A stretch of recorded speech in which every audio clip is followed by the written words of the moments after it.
good morning, malipayon nga adlaw kanatong tanan, mga friends, mga hinigugman natong mga kaigsunan dinhi sa tibuok nga probinsya sa Biliran.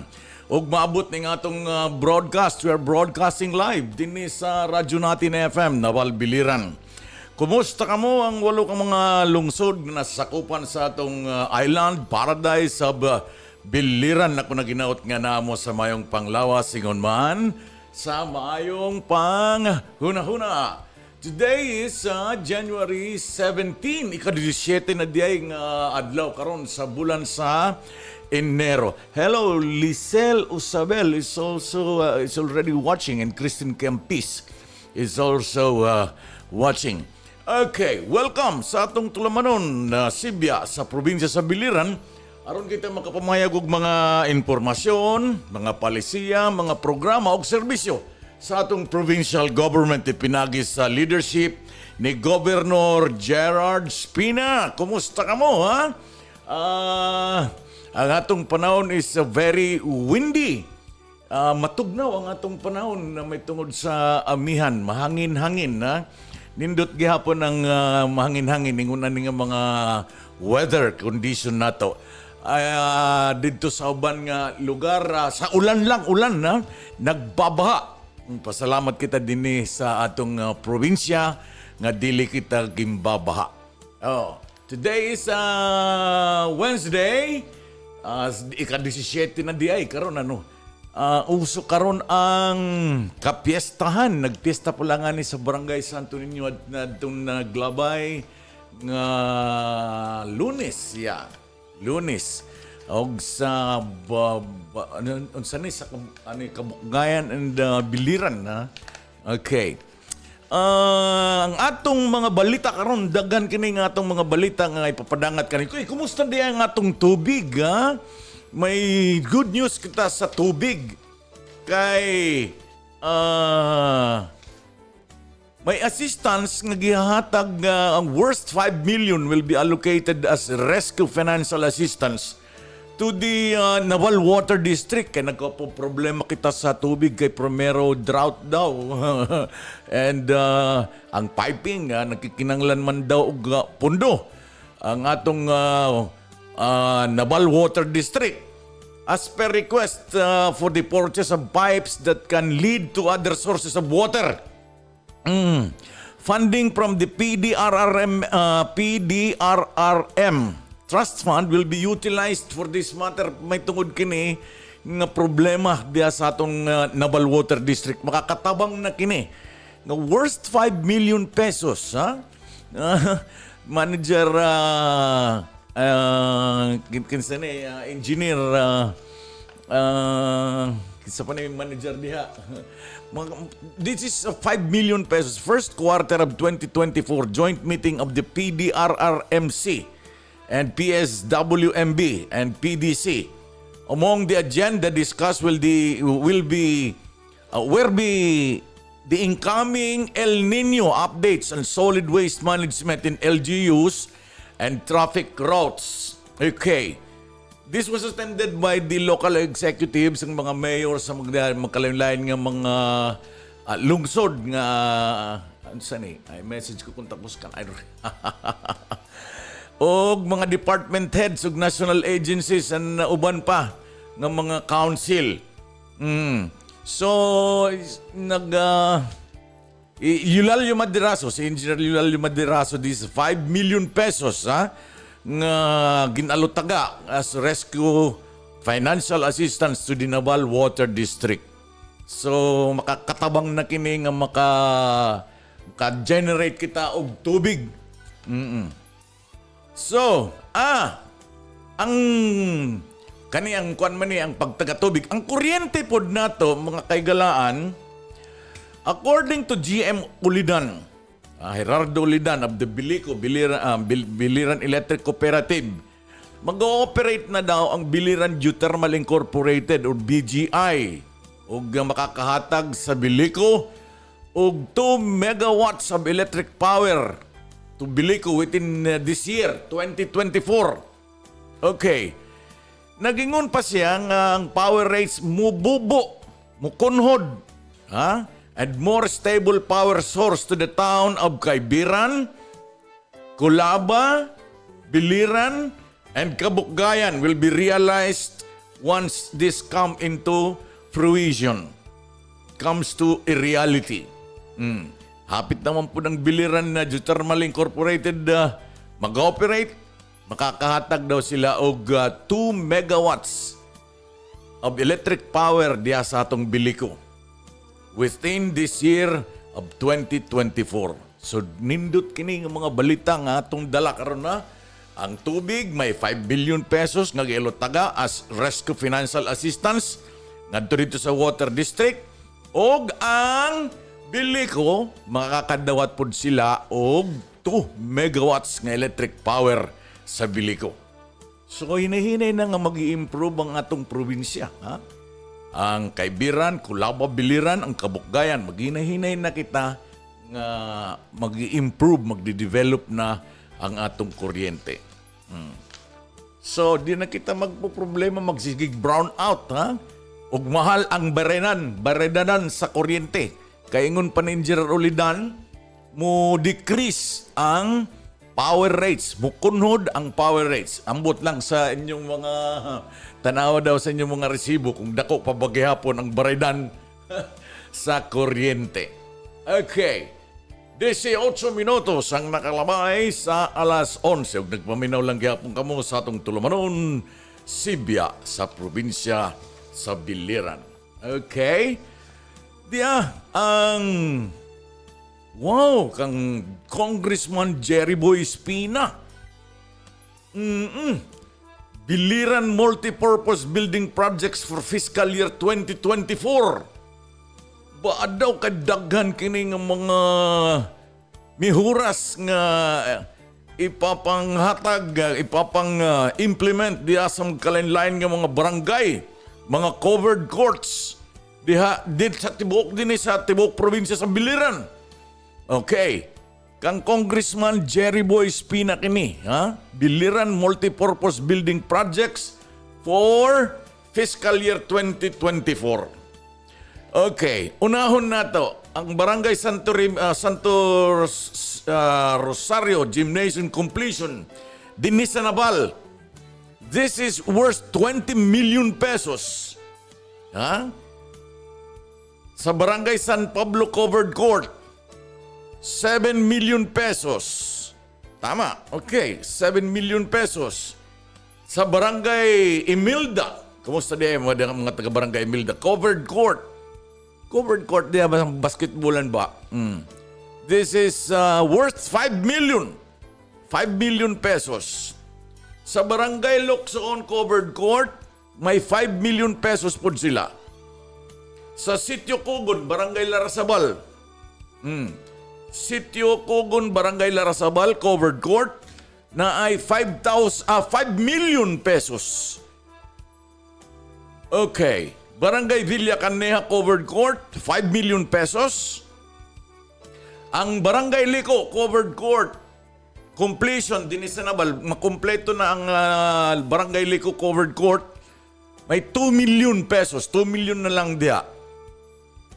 Sa NNHS Covered Court completion sa Barangay Larasabal, may 2 million nga gilotoga diha sa ila. So kadadagan kini nga mga projects nato diha sa magkalain-lain nga mga barangays. Sa Barangay Magbangon Municipal Building Phase 3 sa Kabukgayan kini worth 20 million pesos sa Barangay Magbangon. At the same time, Barangay Magbangon Municipal Building Phase 2 sa Kabukgayan worth 16 million pesos. Duha kini nga projects. Phase 3 sa Kabukgayan, Phase 2 sa Kabukgayan Municipal Building worth 16 million and 20 million pesos. Sa Barangay Pawikan Covered Court, 7 million pesos. Sa Lawad Barangay Hall, Kabukgayan, worth 5 million pesos. Gayapon nga list of MPB projects for Biliran. Salawad Barangay Hall, Kabukgayan, worth 5 million pesos. Barangay Langgao, Covered Court, Kabukgayan, worth 5 million pesos. Kasyawan Barangay Hall, Kabukgayan, worth 5 million pesos. Barangay Victory, Public Market, Kaibiran, 10 million pesos. Sa Barangay Victory, Public Market, may 10 million. Sa CNHS, Covered Court, Barangay Manlabang, Kaibiran, Biliran, worth 5 million pesos. Okay. Barangay Maurang, Covered Court, Completion, Kaibiran, worth 2 million pesos. Barangay Bariis, Covered Court, Kaibiran, worth 5 million pesos. Sa BHSAC, Covered Court Completion, Barangay Tamarindo, worth 2 million pesos. Yeah, tama. Biliran Central School, Covered Court sa Barangay San Roque, Biliran, 5 million pesos. 5 million. Barangay Binungtuan, Covered Court, Culaba. Yeah. Barangay Binungtuan, Covered Court, Culaba. 5 million gihapon. Hi, Alfred Dominic Josep Iban is also watching. Sa Binungtuan, Covered Court, Culaba, 5 million. Barangay Marvel Legislative Building, Culaba, worth 5 million. San Lorenzo Covered Court, Kawayan, worth 7 million pesos. Barangay Tukdaw Covered Court, Tukdaw, Kawayan, 7 million pesos. Barangay Kansanok Covered Court, Kawayan, worth 5 million pesos. Barangay Balakson, Covered Court, Kawayan, worth 5 million pesos. Barangay Burabod, Covered Court, Kawayan, worth 5 million pesos. Wow, kadako ni. Sa Barangay Binalayan East, Covered Court, Maripipi, siyempre may dagyapan Maripipi, worth 11,500,000. Sa Ermita Legislative Building, sa Maripipi, worth 5 million pesos. All in all, mukabat kini og 196.5 million nga project din sa Biliran, nga list of MPB projects for Biliran, worth 196.5 million for the fiscal year 2024. So this is again another good news, So, ngogod kini ang gamit ni Congressman Jerry Boyce pinapagpanginano sa iyang distrito nga nasasakupan wailan kundi ang probinsya sa Biliran. Ang atong takna 25 minutos ang nakalabay sa alas 11. Shout out daw kay Alfred Dominic Josep. And also to Bro Orson Ramirez. Mango is also watching today. Ay, ang mga schedule sa G-Consulta, ang kang Governor Gerard kini sa atong provincial government, ang online consultation. January 11, what is today? 17, 16 di ay karon kagahapon 16. Dito naging Kaibiran. I don't know kung it was pursued. January 18 Culaba, Kalipayan, Binungtuan, Bacolod. January 23 sa Maripipi. January 25 Kawayan. Yeah, Brian Dilantal is also watching. And January 30 diha sa Matango, Almeria. Okay.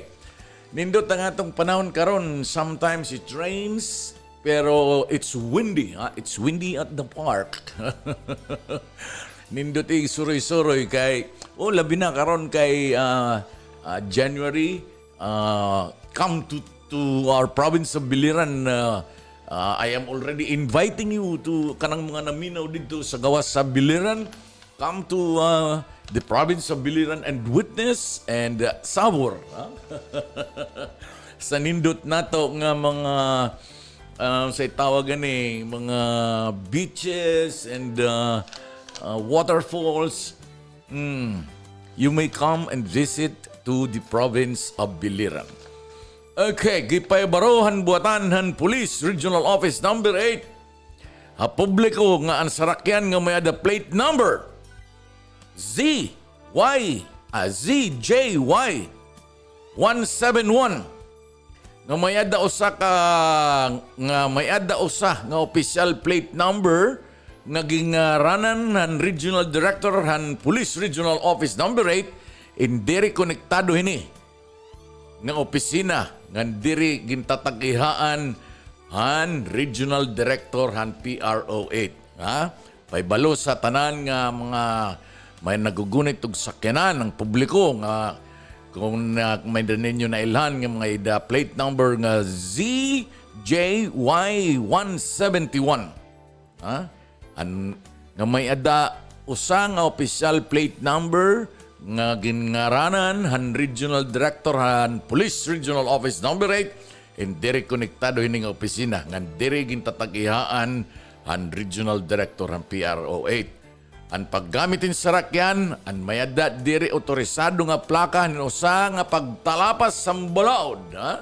Usa nga pagtalapas sa balaod nga Republic Act 4136 nga ng Department of Transportation and Communication. Joint Administrative Circular number 2014-01 ngan may ngayon nga multa nga maabot hin 5,000 pesos ngan pagkumpiska han diri otorisado nga plaka.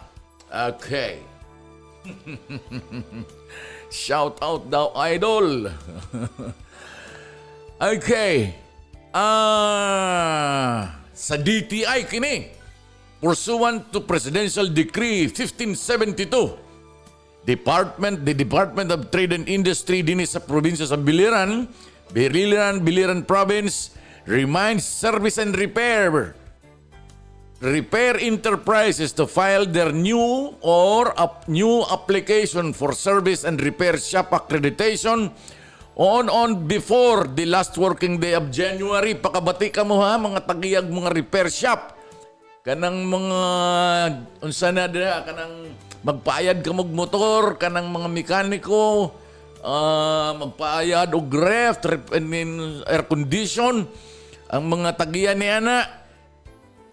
Last working day of January this year 2024, pag naglampas na karong bulana na anay surcharge. So gipaybalo sa Department of Trade and Industry sa Biliran Provincial Office ang Service and Repair Enterprises to file their new or renewal application for the Service Repair Shop Accreditation this year. Paglabay sa bulan sa Enero, may dana surcharge.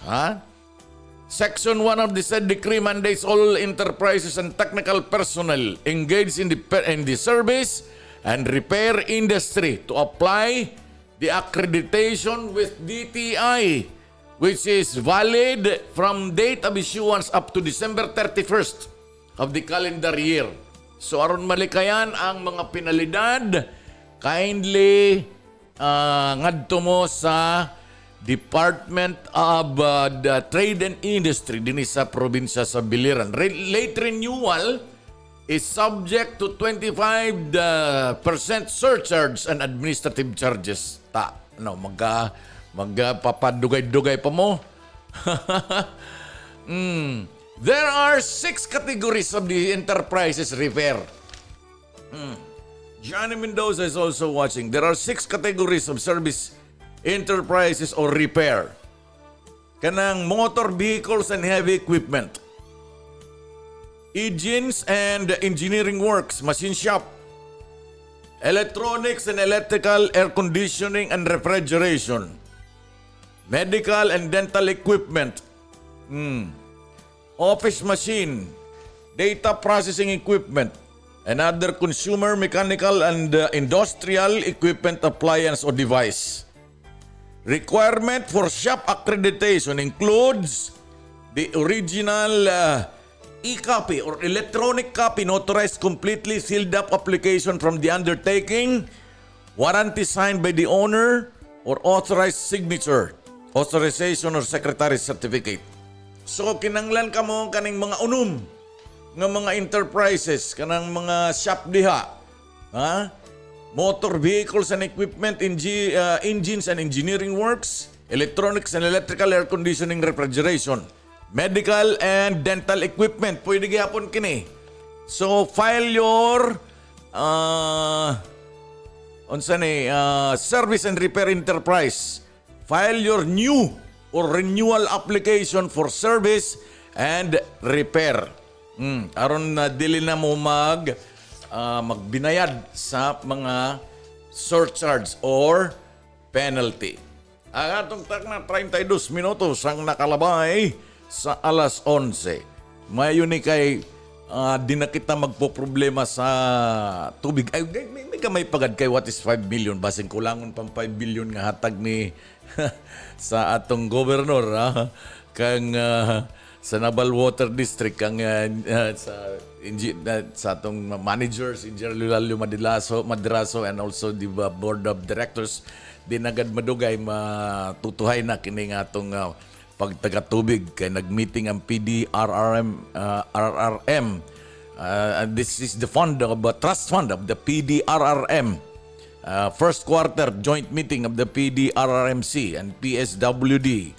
Nagmeeting sila, and I also understand na gipresent kini nga problema sa water district kay nag-ingon man sila nga kanang kinanglan gud og funding kay pagtawad og mga pipings o kaning may drought ba diri?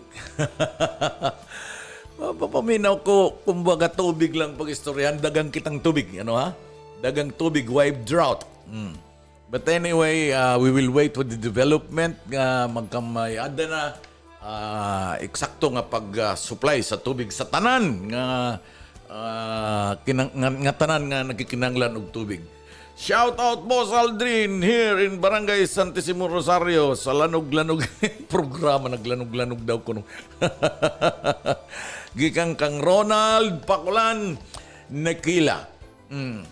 Okay, mao ni ang atong mga news, og ang ang tubig usbon na kong pag-announce, si Engineer Olidan was able to the Biliran Electric Cooperative, he was able to talk with the governor, and he said that Biliran Geothermal Incorporated will soon provide 2 megawatts.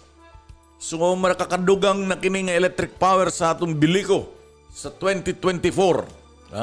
Ingon pa niya pag nahitabo na kini nga makahatag og 2 megawatts ka electric power, magkunhod na ang presyo ug magiging stable ang power source sa Kaibiran. Kay no nga Kaibiran man lang kulaban Biliran kabukgayan, di man lapilan na bal. Pag ito ay na-realize, well, very good. Very good pag ito ay na-realize ng Biliran Geothermal Incorporated, maghahatag og 2 megawatts. Okay. Nindot man ang atong panahon nga as I've said, wa may kanang low pressure. It's because lang matugnaw ang atong panahon. Because of the amihan ang na-experiensyahan nato karon. Bueno, sa susunod na pod kita, mga kaigalan, dinilang ko sa nato temporary tatapuson ng atong programa. Nalak ko ikadtuon nga importante. For the meantime, temporary do natong tatapuson ng atong programa. Karon adlaw, today is January 17, 2024. Og sa ngalan ni Governor Gerard Spina, og sa ngalan sa atong PTIO, sa PTIO and Public Information Office, og si Governor Gerard Spina, kini si Aldrin J. Nagpapasalamat sa inyong paminaw. Mayong udto. God bless and mabuhay.